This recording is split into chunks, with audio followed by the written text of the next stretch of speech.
রমজান মাসের প্রথম শুক্রবারে আসর নামাজের পরে একটি আমল করুন, আল্লাহর কসম করে বলছি মাগরিবের আগে নিজের মাঝে ফলাফল দেখে অবাক হয়ে যাবে। আপনার ঋণগুলো দূর হয়ে যাবে, আপনার বিপদ আপদ বালা মুসিবতগুলো দূর হয়ে যাবে, ব্যবসায় আল্লাহ আয় উন্নতি দান করবেন, মনের আশাগুলো পূরণ হয়ে যাবে। আপনি 1 ঘন্টার মধ্যে নিজের মাঝে ফলাফল দেখবেন ইনশাল্লাহ। ইনশাল্লাহ আপনি যদি আমলটি খাসভাবে করতে পারেন, প্রিয় ভাইরা আমার, শুক্রবার এমনিতেই জুমাবার আল্লাহর কাছে গুরুত্বপূর্ণ, আর যদি এটা হয় রমজানের জুমাবার, যেই শুক্রবারে আল্লাহ পৃথিবী সৃষ্টি করেছেন, আবার যেই শুক্রবারে আমার আল্লাহ পৃথিবীকে ধ্বংস করবেন।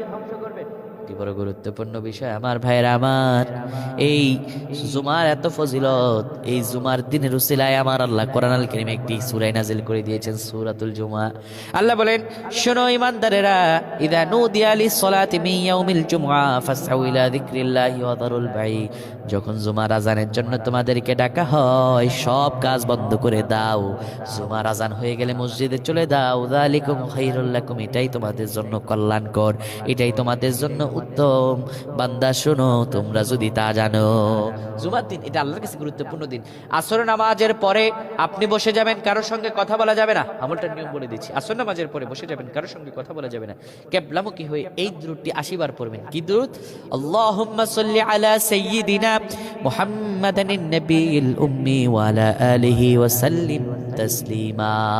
এই দুরূদটি আপনি 80 বার পড়বেন। পড়ার পর আল্লাহর কাছে দোয়া করবেন। আমার আল্লাহর কাছে দোয়া করতে দেরি হবে, আমার আল্লাহ কবুল করতে দেরি করবে না। সুবহানাল্লাহ। তাই আমরা আল্লাহর কাছে দোয়া করব, আল্লাহুম্মা সাল্লি আলা সাইয়্যিদিনা মুহাম্মাদানিন নাবিয়িল উম্মি ওয়া আলা আলিহি ওয়া সাল্লিম তাসলিমা। আল্লাহ যেন আমাদেরকে বেশি বেশি আমল করার তৌফিক দান করেন। আমিন।